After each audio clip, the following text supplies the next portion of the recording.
K버로 시청자 여러분, 안녕하십니까? 축구 전문 분석가 김준석입니다. 여러분, 축구에서 실패란 무엇일까요? 경기에서 패배하는 것, 혹은 토너먼트에서 탈락하는 것, 물론 뼈아픈 실패입니다. 하지만 그 모든 것을 뛰어넘는 어쩌면 가장 본질적이고도 굴욕적인 실패가 있습니다. 바로 누군가의 연습 상대로조차 가치가 없다는 평가를 받는 것, 스파링 파트너로서의 자격조차 없다고 거부당하는 순간입니다. 그리고 지금 중국 축구가 바로 그 참담한 현실과 정면으로 마주했습니다. 사건은 이렇습니다. 중국은 세계 최강 리오넬 메시의 아르헨티나에게 평가전을 제안했습니다. 하지만 돌아온 것은 싸늘한 거절 통보였습니다. 단순한 일정 문제가 아니었습니다. 아르헨티나 측의 이유는 중국 축구의 심장을 관통했습니다. 중국과 붙는 것은 실익이 없다. 바로 이 한마디였습니다. 우리와 경기해봤자 얻을 것이 없다는 너무나도 직설적이고 냉혹한 평가. 월드컵 챔피언의 몸풀기 상대로도 부족하다는 명백한 선언이었습니다. 이것이 얼마나 치욕적인 일인지는 바로 옆나라 일본의 상황과 비교해보면 극명하게 드러납니다. 일본은 월드컵 5회 우승에 빛나는 삼바 군단 브라질을 홈으로 불러들여 당당히 맞대결을 펼칩니다. 세계 정상급 팀과 어깨를 나란히 하는 일본. 그런데 같은 시각 중국은 아르헨티나에게 문전박대를 당한 것입니다. 여러분, 이것은 단순히 평가전 한 경기가 무산된 것이 아닙니다. 이것은 현재 중국 축구의 국제적 위상과 실력에 대한 명백한 성적표이자 그들의 클래스에 내려진 냉정한 탄결입니다. 그렇다면 이 언론의 지각 변동을 일으킨 도화선은 무엇이었을까요? 바로 이보다 더 선명할 수 없는 극명한 대비였습니다. 같은 시각 아시아 축구 지도 위에서 완전히 결이 다른 두 개의 소식이 울려 퍼졌습니다. 먼저 동쪽의 일본입니다. 그들은 축구 팬들의 가슴을 뛰게 할 소식을 자랑스럽게 발표했습니다. 우리는 삼바 춤을 추는 영원한 우승 후보 월드컵 5회 우승에 빛나는 브라질을 홈으로 불러드립니다. 여러분, 상상이 되십니까? 세계 축구의 정점에 있는 팀과의 진검승부, 그야말로 모두가 꿈꾸는 화려한 축구 축제가 열리게 된 것입니다. 하지만 시선을 반대편으로 돌려볼까요? 한동안의 침묵 끝에 들려온 중국의 소식은 무엇이었을까요? 야심차게 추진했던 아르헨티나 초청은 앞서 말씀드린 대로 처참할 실패로 끝났습니다. 그리고 그 빈자리를 채운 상대는 바로 베트남이었습니다. 물론 베트남 축구의 성장을 무시하는 것은 아닙니다. 하지만 일본이 브라질과 꿈의 무대를 준비하는 동안 중국은 아르헨티나에게 외면당한 뒤 베트남과 경기를 갖게 된 이 현실. 이것은 그야말로 하늘과 땅 차이, 비교 자체가 무의미한 수준의 격차를 보여주는 너무나도 명백한 사건이었습니다. 여러분, 이건 단순히 두 개의 평가전이 아닙니다. 이것은 완전히 다른 두 개의 세계, 두 개의 차원에 대한 이야기입니다. 저는 오늘 이 현상을 두 가지 관점에서 깊이 파고들어 보겠습니다. 첫째, 거인들의 만찬과 초대받지 못한 자의 남은 음식, 그리고 둘째, 중국 축구라는 브랜드의 죽음입니다. 먼저 첫 번째 관점, 잔인할 정도로 명확한 계급의 차이입니다. 지금 일본은 어디에 있습니까? 그들은 브라질, 아르헨티나 같은 거인들의 만찬에 당당히 한 자리를 차지하고 앉아 있습니다. 세계 최강 팀들을 상대로 자신들이 원하는 상대를 고르고 초대할 힘과 자격을 갖췄습니다. 그들의 실력과 위상이 세계적으로 공인받았다는 가장 확실한 증거입니다. 그렇다면 중국은 어떻습니까? 그들 역시 그 화려한 만찬에 어떻게든 한 발을 들여놓으려 했습니다. 아르헨티나를 초대하며 말이죠. 하지만 결과는 어땠습니까? 매몰차게 거절당하며 파티장 밖으로 쫓겨났습니다. 그리고 그들에게 주어진 것은 비유하자면 남은 음식이었습니다. 이 지점에서 중국 언론 스스로가 처절한 자기 고백을 내뱉습니다. 설령 우리가 브라질을 불렀다고 해도 거절당했을지 모른다. 바로 이겁니다. 그들 스스로가 깨달은 겁니다. 이제 이건 돈의 문제가 아니라는 것을, 애초에 같은 테이블에 앉을 클래스가 되지 못한다는 냉혹한 현실을 말입니다. 자, 그럼 두 번째 관점으로 넘어가 보겠습니다. 중국 축구라는 브랜드의 죽음. 도대체 왜 아르헨티나는 중국을 거절했을까요? 그 이유는 중국의 자존심에 비수를 꽂았습니다. 실익이 없다. 다시 한번 말씀드립니다. 실익이 없다. 여러분, 이게 무슨 뜻입니까? 월드컵을 준비하는 세계 챔피언의 입장에서 중국과 경기하는 것은 그 어떤 전술적, 기술적 가치도 없다는 뜻입니다.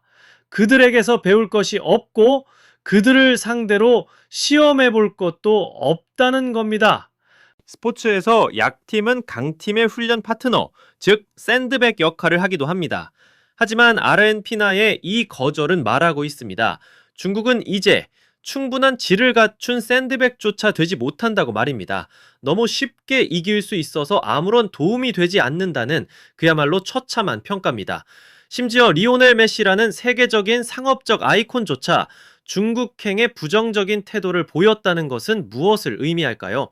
이제는 그 거대한 시장의 매력조차 그라운드 위에서의 형편없는 실력을 더 이상 가려주지 못하는 순간이 왔다는 것을 의미합니다. 이것이 바로 중국 축구라는 브랜드의 가치가 땅에 떨어졌다는 명백한 증거입니다. 그리고 마침내 그들 스스로의 입, 바로 중국 언론을 통해 한 문장이 터져 나왔습니다. 이 한 문장에는 일본을 향한 부러움과 질투, 따라갈 수 없다는 무력감, 그리고 세계 축구의 변방으로 밀려난 스스로에 대한 처절한 수치심까지 그 모든 복잡한 감정이 음축되어 있었습니다.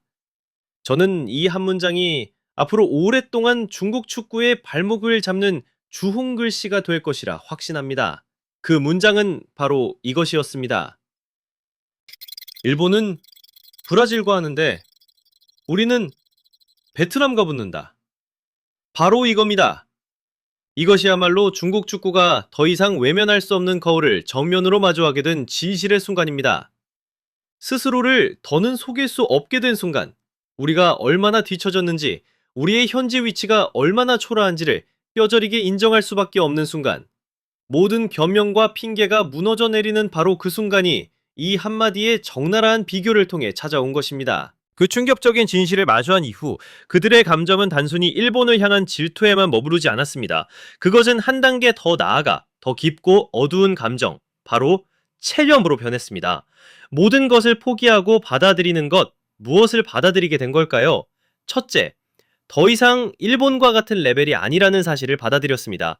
일본이 저 높은 우주에서 축구의 신들과 어울려 경기를 즐기는 동안 중국은 여전히 이 차가운 땅바닥에서 살아남기 위해 발버둥 치고 있다는 것을 인정한 것입니다. 둘째, 중국 축구라는 브랜드 가치가 회복 불가능할 정도로 추락했다는 사실을 받아들였습니다. 세계 시장에서 그들의 이름이 더 이상 매력적인 카드가 되지 못한다는 것을 뼈저리게 깨달은 겁니다. 그리고 가장 무서운 것은 바로 이겁니다. 그들은 세계 축구의 중심에서 점점 고립되고 있다는 현실을 받아들이기 시작했습니다. 여러분, 투로의 세계에는 냉정한 불문율이 하나 있습니다. 강자는 강자와만 싸우고 싶어 한다는 것.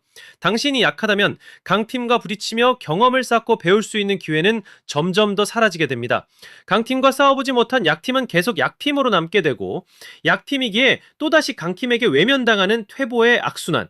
지금 중국 축구는 바로 그 빠져나올 수 없는 늪에 스스로의 발목이 점점 더 깊이 잠기고 있다는 것을 체념 섞인 한숨과 함께 지켜보고 있는 것입니다.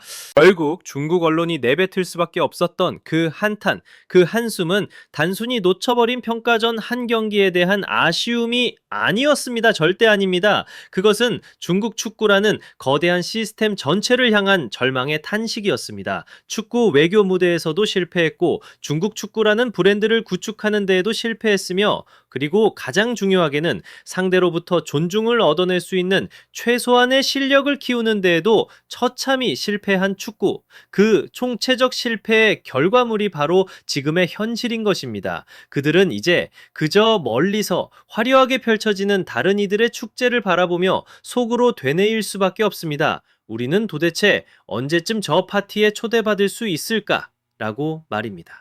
아마 언제쯤 초대받을 수 있을까라는 그들의 질문에 대한 대답은 아주 먼 훗날의 이야기가 될 것 같습니다. 아르헨티나의 이번 거절은 비록 굴욕적이지만 중국 축구에게는 반드시 필요했던 쓴약, 것과도 같습니다. 그들의 문제가 두둑한 돈 지갑이 아닌 바로 저 푸른 그라운드 위에 있다는 것을 명확히 보여주었기 때문입니다. 축구라는 세계에서 존중은 결코 돈으로 살 수 없으며 오직 실력으로만 쟁취할 수 있다는 불변의 진리를 말입니다. 이것은 분명 값비싼 교훈이 될 겁니다. 과연 그들은 이 뼈아픈 경험을 통해 무언가를 배울 수 있을까요?